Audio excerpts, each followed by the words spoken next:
Students, देखो आज की क्लास में हम लोग क्या करते हैं, इमेजिनरी नंबर पढ़ने है ना। जैसा कि हमने पिछले क्लास में क्या करा था, रियल नंबर पढ़ लिया था।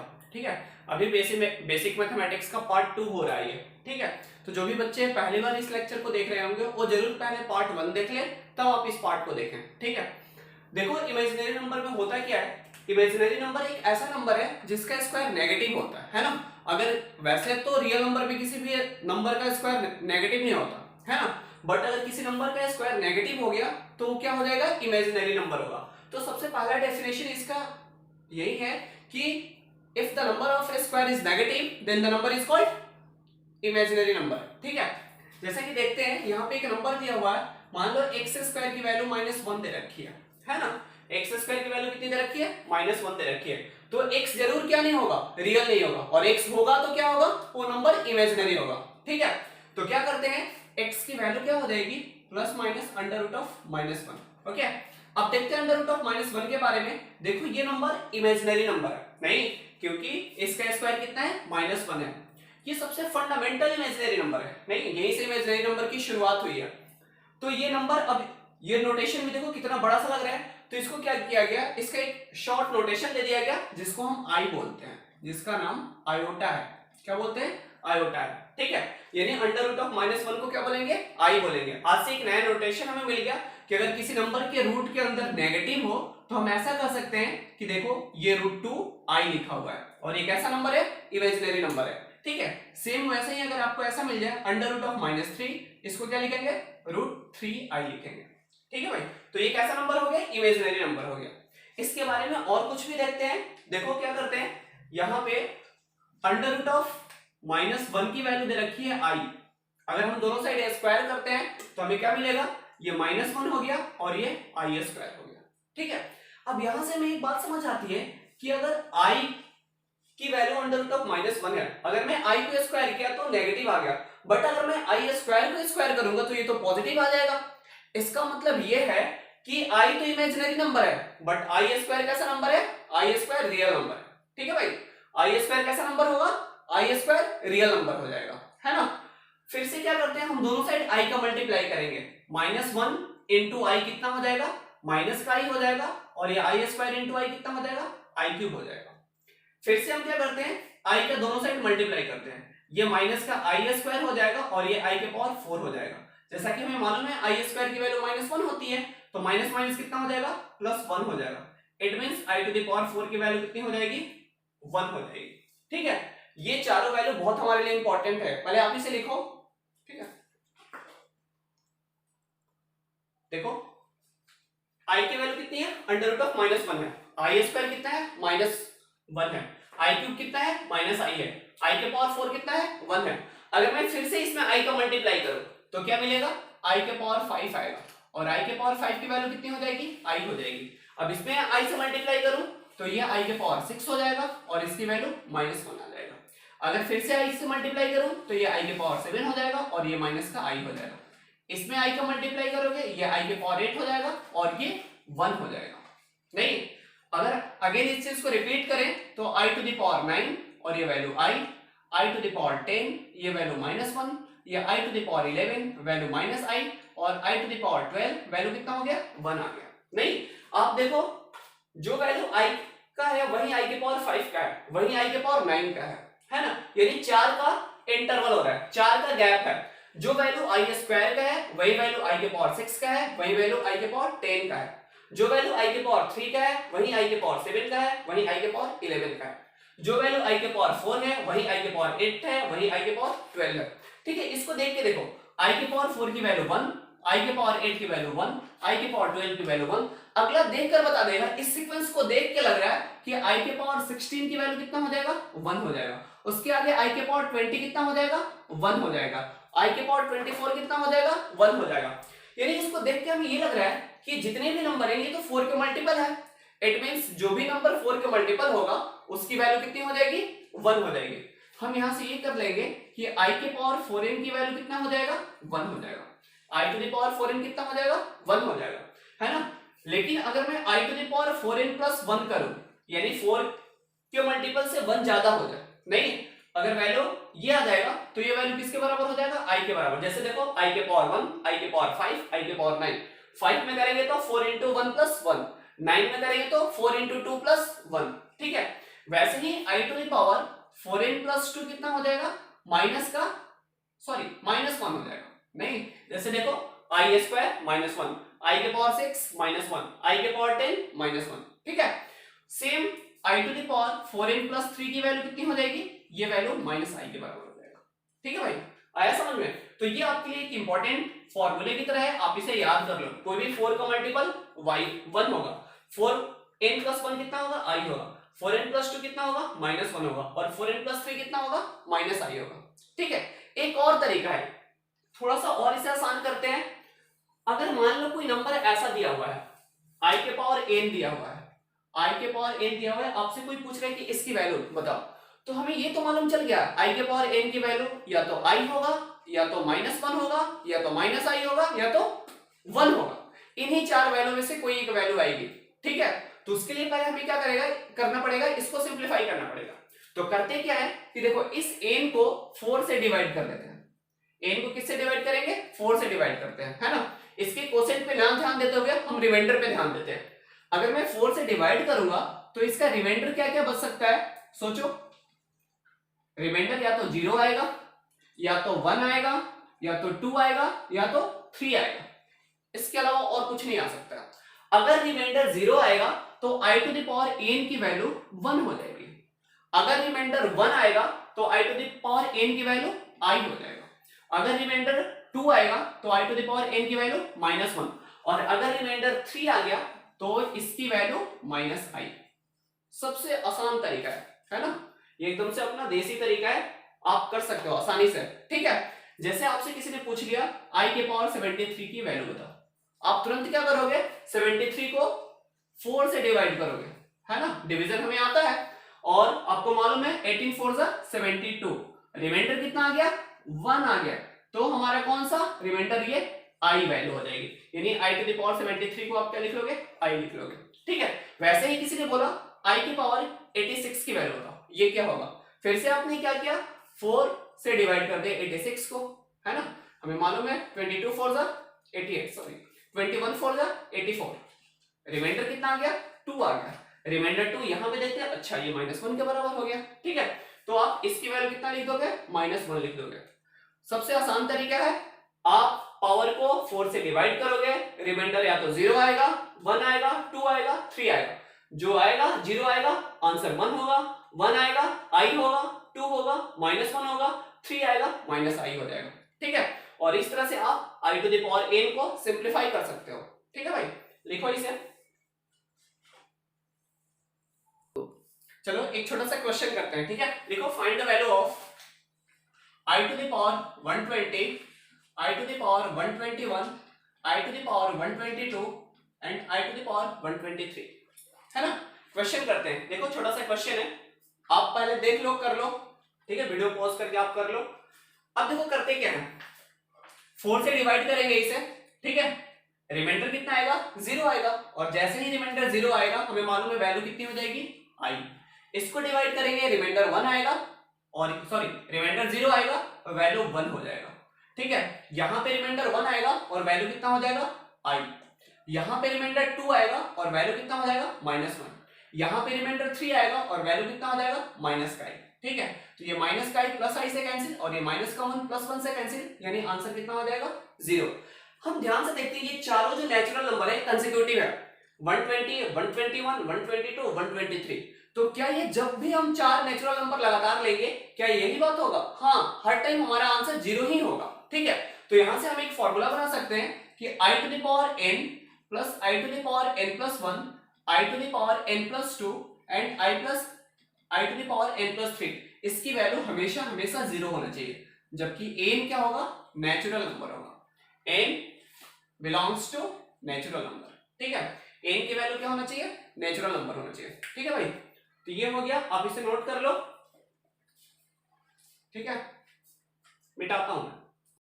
देखो एक छोटा सा कॉन्सेप्ट और है, जैसा कि हमने अभी जस्ट देखा था कि -√3 को क्या लिखेंगे, √3i लिखेंगे, -√2 को क्या लिखेंगे, √2i लिखेंगे, और अपने को ये मालूम है कि अगर रूट के अंदर कभी भी नेगेटिव नंबर होगा तो जरूर कैसा नंबर है, इमेजिनरी नंबर है। ठीक है, किसी बच्चे ने क्या कहा कि अगर ये अंडर रूट ऑफ 5 लिखा हुआ है, ठीक है, तो क्या मैं अंडर रूट ऑफ 5 को ऐसे तो लिख ही सकते हैं, under root of -5 into under root of -1।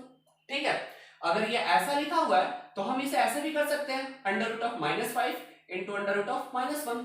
ठीक है भाई, अगर ऐसा लिखा हुआ है तो देखो ये भी इमेजिनरी नंबर, ये भी इमेजिनरी नंबर, यानी इसको लिख देंगे √5i इंटू रूट, सॉरी ये i हो जाएगा। ठीक है, अगर मल्टीप्लाई करें तो √5i² हो जाएगा और इसकी वैल्यू कितनी हो जाएगी, -√5।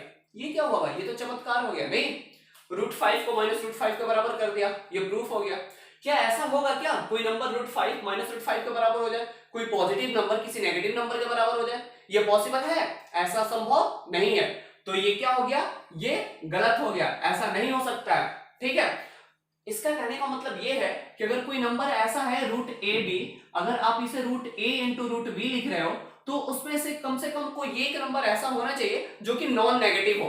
नॉन नेगेटिव का मतलब यह है कि A और B दोनों के दोनों नेगेटिव नहीं होने चाहिए, A और B दोनों के दोनों नेगेटिव नहीं होने चाहिए, दोनों में से कोई एक नॉन नेगेटिव हो। नॉन नेगेटिव का मतलब या तो 0 हो या तो पॉजिटिव हो। ठीक है, सो देखो यहाँ पे A भी नेगेटिव था और B भी नेगेटिव था, इसलिए ये जो था पूरा का पूरा हमारा क्या था, गलत था, ऐसा पॉसिबल नहीं है। √AB को √A इंटू √B तभी लिखोगे जब दोनों में से एटलीस्ट वन ऑफ A और B दोनों में से कोई एक ना एक नॉन नेगेटिव होना चाहिए। ठीक है, करो, लिखो। ठीक है, लिख लिया, at least one of A and B, at least one of A और B is a non negative, at least one of A और B is non negative. Okay, और ये इस तरह से देखो हमने इमेजिनरी नंबर समाप्त कर लिया। आगे जो पढ़ेंगे हम कॉम्प्लेक्स नंबर में, इसके बारे में डिटेल पढ़ेंगे। ठीक है, ये मैंने आपको बेसिक बताया है ताकि आप इमेजिनरी नंबर देखकर ना घबराएं। ठीक है, बाकी डिटेल में पढ़ेंगे जब कॉम्प्लेक्स नंबर पढ़ेंगे। ओके, देखो हमारे दो टॉपिक अच्छे से समाप्त हो गए, पहला रियल नंबर और दूसरा इमेजिनरी नंबर। तीसरा जो है हम पहले के कुछ अलजेब्रिक आइडेंटिटीज देखते हैं जो 7th 8th 9th 10th में पढ़ चुके हैं। ठीक है, इनकी बहुत इंपॉर्टेंस है, बहुत सारे बच्चे भूल भी जाते हैं, तो एक बार हम रिवाइज करते हैं इसको। ठीक है, सारे फॉर्मूले को एक बार लिख लो आप, a + b का होल स्क्वायर सबको मालूम है, फिर भी आप लिख लो एक बार, a² + b² + 2ab। ठीक है, सेकेंड फॉर्मूला है a - b का whole square, a² + b² - 2ab। Third identity है a² - b²। ठीक है, इसको लिख लो a - b into a + b। Fourth formula है a + b का होल क्यूब। ठीक है, ये होगा a³ + b³ + 3ab into a + b। ठीक है भाई, फिफ्थ है a - b का होल क्यूब और इसे लिखेंगे a³ - b³ - 3ab into a - b। ठीक है, छठा आइडेंटिटी है उसे लिख लो a³ + b³, ये भी बहुत इंपॉर्टेंट आइडेंटिटी है। ठीक है, यहां से आप लिख सकते हो, देखो इस आइडेंटिटी को आप यहां से कर सकते हो, नहीं a³ + b³ की वैल्यू आप इस पूरे एक्सप्रेशन को क्या भेज दो, लेफ्ट साइड भेज दो, इसकी वैल्यू आ जाएगी। क्या इतने तो आता ही है सबको, तो आप इसको लिख लो a + b का whole cube - 3ab into a + b। बोल भाई सही है ना। एक और इसकी आइडेंटिटी है उसे लिख लो a + b a² - ab + b²। ठीक है भाई, नेक्स्ट फॉर्मूला है a³ - b³। फिर से यहां से लिख सकते हो, नहीं a - b का whole cube + 3ab into a - b, तो ये लिख लो a - b का whole cube + 3ab into a - b। और सेकेंड आइडेंटिटी है a - b into a² + ab + b²। ठीक है भाई, इस तरह से ये सारे आइडेंटिटी आपके लिए बहुत इंपॉर्टेंट है, आप पहले इसे नोट कर लो। ठीक है, देखो a + b + c का whole square, a² + b² + c² + 2ab + 2bc + 2ac। ठीक है, और ये हमारा लास्ट आइडेंटिटी था, आया समझ में। अब देखो जितना इंपॉर्टेंट आइडेंटिटी है, एक बात और पूरी मैथ्स के लिए, जितना इंपॉर्टेंट आपका कॉन्सेप्ट है उतने ही इंपॉर्टेंट आपकी प्रैक्टिस है और उससे भी इंपॉर्टेंट आपको एक्सप्रेशंस है, मैथ्स के कुछ ऐसे एक्सप्रेशंस हैं जिससे आपको बहुत अच्छे से परिचित होना चाहिए, ठीक है। कुछ एक्सप्रेशंस क्या होते हैं, वो मैथ्स के हर चैप्टर्स में मिलते हैं, जिससे क्या होता है आपकी स्पीड बढ़ जाएगी। नहीं, वैसे ही कुछ एक्सप्रेशंस हैं, मैं उनके बारे में बात करूंगा अभी, ठीक है। एक मोस्ट इंपॉर्टेंट एक्सप्रेशन है, देखो x to the power 4 plus x square plus 1, ये एक्सप्रेशन है, और ये एक्सप्रेशन आपको बहुत जगह मिलेगा पूरी मैथ्स में, 11th क्लास में, 12th क्लास में, हर जगह मिलेगा ये सब, ठीक है भाई। करते क्या है, इस एक्सप्रेशन को सिंप्लीफाई करते हैं। तरीका क्या है इस एक्सप्रेशन को सिंप्लीफाई करने का, देखो ये एक्सप्रेशन कुछ ऐसा लिखा हुआ है ना। इस एक्सप्रेशन को सिंप्लीफाई करने के लिए हम करते क्या है, इसमें एक्स स्क्वायर को ऐड करते हैं और एक्स स्क्वायर को सब्ट्रैक्ट करते हैं, ठीक है। इस पूरे पार्ट को आप देखो, इसको देख के हम क्या करेंगे, x के power 4 plus 2x square plus 1, और ये माइनस का x स्क्वायर हो जाएगा। इसको देखोगे तो ये ऐसा लिखा हुआ है x स्क्वायर प्लस 1 का होल स्क्वायर, और ये क्या है x का स्क्वायर, है ना। ये a स्क्वायर और ये माइनस b स्क्वायर, इसको सिंप्लीफाई करोगे तो ऐसा हो जाएगा x square plus 1 minus x into x square plus 1 plus x। और बहुत जगह ऐसा आएगा कि इस एक्सप्रेशन को अगर आप इस फॉर्म में लिख दोगे तो क्वेश्चन बहुत आसान हो जाएगा, ठीक है भाई। इसलिए ये बहुत इंपॉर्टेंट एक्सप्रेशन है, आप लोग इसे याद करके रखेंगे, ठीक है। जब भी आप अपना नोट्स बनाएं उस जगह पे इसको हाईलाइट करके रखें, ठीक है। लिखो, देखो जितना एक्सप्रेशन वो इंपॉर्टेंट था उतना ही इंपॉर्टेंट ये भी एक्सप्रेशन है। इस एक्सप्रेशन को कैसे सिंप्लीफाई करते हैं, यहां पे लिखा हुआ है a square plus b square plus c square minus a b minus b c minus c. क्या करते हैं, इस एक्सप्रेशन में 2 से मल्टीप्लाई करते हैं और 2 से डिवाइड करते हैं, तो देखो ये एक्सप्रेशन कैसा बन जाएगा, ये ऐसा बन जाएगा a 2a square plus 2b square plus 2c square minus 2ab minus 2bc minus 2ac, ठीक है। अब देखो क्या करते हैं, 2a स्क्वायर को लिखेंगे a square plus a square, 2b square को लिखेंगे b square plus b square, 2c square को लिखेंगे c square plus c square.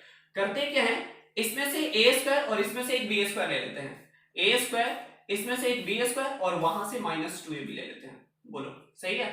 Same condition यहां पे करते हैं, इसमें से एक b स्क्वायर ले लेते हैं, इसमें से एक c स्क्वायर ले लेते हैं और इसे ले लेते हैं माइनस का 2bc, यहां से एक a स्क्वायर ले लेते हैं और यहां से एक c स्क्वायर ले लेते हैं और यहां से माइनस 2ac, ठीक है। देखो भाई क्या हुआ, ये एक्सप्रेशन जो है a माइनस बी का होल स्क्वायर बन गया, ये एक्सप्रेशन जो है b माइनस सी का होल स्क्वायर बन गया, और ये एक्सप्रेशन जो है c माइनस a का होल स्क्वायर बन गया। आया समझ में। तो देखो जो एक्सप्रेशन ऐसा लिखा हुआ था हमने उसी एक्सप्रेशन को ऐसा लिख दिया, हाफ a माइनस बी का whole square plus b minus c का whole square plus c minus a का होल स्क्वायर।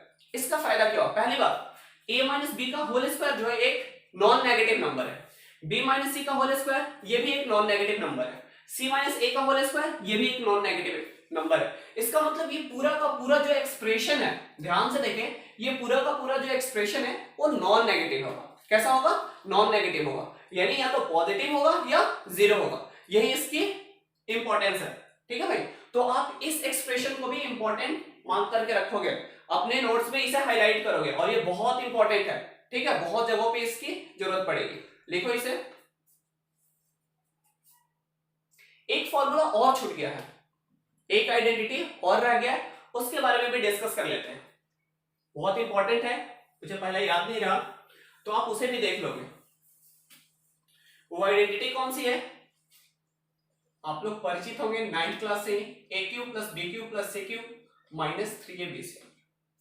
इसका फॉर्मूला क्या होगा, लिख लो, a plus b plus c a square plus b square plus c square minus a b minus b c minus a c, ठीक है, ये identity है। इसी आइडेंटिटी में क्या होता है कि अगर if a plus b plus c equals to 0 हो जाए, अगली आइडेंटिटी है देखो, if a plus b plus c कितना हो जाए, 0 हो जाए, तो क्या होता है यहाँ पे a cube plus b cube plus c cube, देखो अगर ये 0 हो गया तो 0 इंटू समथिंग क्या हो जाएगा, 0 हो जाएगा, तो यहां से a cube plus b cube plus c cube की वैल्यू कितनी हो जाएगी, 3abc हो जाएगी। तो ये भी बहुत इंपॉर्टेंट पॉइंट है, आप इसको भी मार्क कर लें और इसे अच्छे से याद कर लें, ठीक है भाई। तो इस तरह से हमने क्या कर लिया इस लेक्चर में, सारे आइडेंटिटी कवर कर लिया, 2 इंपॉर्टेंट एक्सप्रेशंस थे उनको कवर कर लिया, ठीक है। एक और छोटा सा कॉन्सेप्ट है जिसका नाम है डिविडेंडो एंड कंपोनेंडो। मैं उसके बारे में भी डिस्कस करता हूं, उसके पहले आप इसे लिख लो, ठीक है। देखो तो इसे मिटाते हैं। अगला है कंपोनेंडो एंड डिविडेंडो। जैसे मान लो कोई एक्सप्रेशन दिया हुआ है, ऐसा दे रखा है a by b equals to c by d, a by b equals to c by d। करते क्या है इसमें, देखो पहली बात a by b, इसमें 1 जोड़ देते हैं और इस साइड भी 1 जोड़ देते हैं। जैसे आप 1 जोड़ोगे इसकी शक्ल ऐसी बन जाएगी a plus b by b, और ये बन जाएगा c plus d by d, ठीक है। और जैसे इसे 1 जोड़ते हैं, इस मेथड को बोलते हैं, इसको बोलते हैं कंपोनेंडो, कंपोनेंडो, ओके। तो यहां से क्या आ जाएगा, यहां से ऐसा आ जाएगा a plus b upon c plus d equals to b by d। आप इसे इक्वेशन फर्स्ट लिख लो, ठीक है, लिख लिया, कंपोनेंडो है। अगला क्या करते हैं, a by b equals to c by d है। अब दोनों में से 1 घटा लेते हैं, है ना, और इसको क्या बोलते हैं, इसको बोलते हैं डिविडेंडो। जब -1 करते हैं तो डिविडेंडो बोलते हैं, और जब +1 करते हैं तो कंपोनेंडो बोलते हैं। इसकी शक्ल कैसी बन जाएगी, a minus b by b, और ये c minus d by d, और यहां से क्या हो जाएगा a minus b upon c minus d equals to b by d। दोनों इक्वेशन के RHS देखो, ये भी b by d है और ये भी b by d है। जब दोनों के RHS बराबर है तो जरूर दोनों के क्या बराबर होंगे, LHS बराबर हो जाएंगे, ठीक है भाई। इसे मिटाता हूं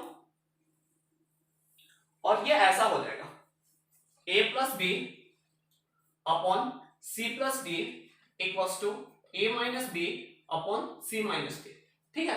इसको थोड़ा अरेंज करते हैं, a plus b upon a minus b, c plus d upon c minus d, और इसी एक्सप्रेशन को, ये जो एक्सप्रेशन है, ठीक है, ये जो एक्सप्रेशन है इसी को बोलते हैं डिविडेंडो एंड कंपोनेंडो। इसको क्या बोलते हैं, डिविडेंडो एंड